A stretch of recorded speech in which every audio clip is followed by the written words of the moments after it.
तब चंद्रगुप्त ने अखंड किया। फिर अपनी कलम के दम पे उसे भीमराव ने बुलंद किया। जब भारत अपना बिखरा था तब चंद्रगुप्त ने अखंड किया। फिर अपनी कलम के दम पे उसे भीमराव ने बुलंद किया। उस देश के कुर्सी पे अब तो ऐसा ठग है बैठा। उस देश के कुर्सी पे अब तो ऐसा ठग है बैठा। जो देश को ऐसे बेच रहा कि नाम पड़ा विक्रेता, वो चाय बेचते बेचते अब बन गया देश विक्रेता। आया देश विक्रेता, देखो आया देश विक्रेता।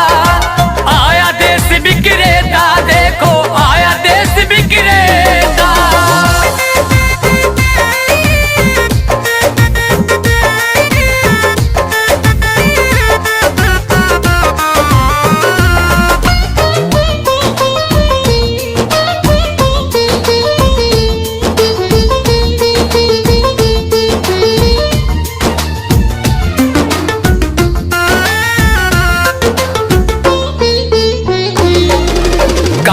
धन लाऊंगा कह के भारत का कोष भी साफ किया। श्रमिकों को भूखे मार रहा, धनिकों का कर्ज भी माफ किया।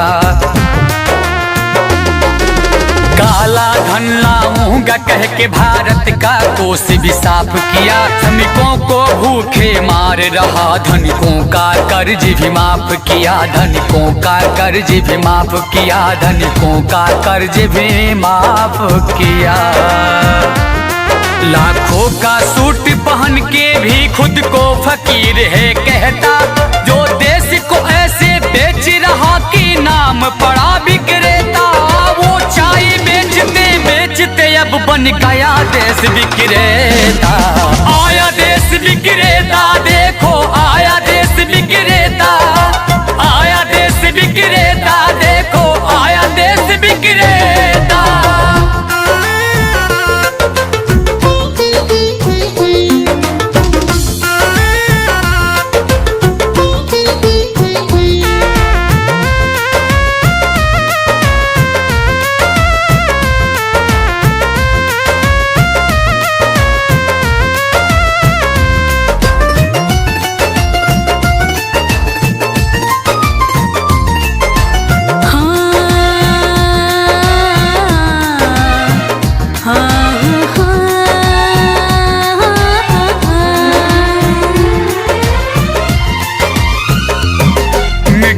तो उसके जूते का कैसा है स्वाद बताती है। जब जब चुनाव हो तब उसको माँ की याद आती है।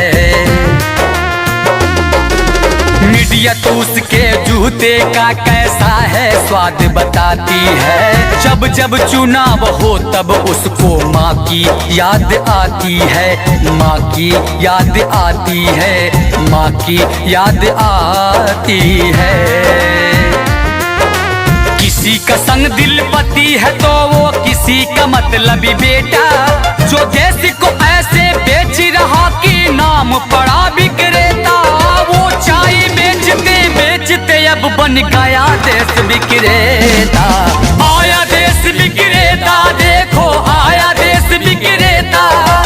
आया देश विक्रेता, देखो आया देश विक्रेता। जब भारत अपना बिखरा था तब चंद्रगुप्त ने अखंड किया। फिर अपनी कलम के दम पे उसे भीमराव ने बुलंद किया। उस देश के कुर्सी पे अब तो ऐसा ठग है बैठा।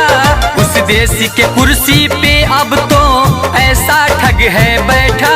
जो देश को ऐसे बेच रहा कि नाम पड़ा विक्रेता, वो चाय बेचते बेचते अब बन गया देश विक्रेता।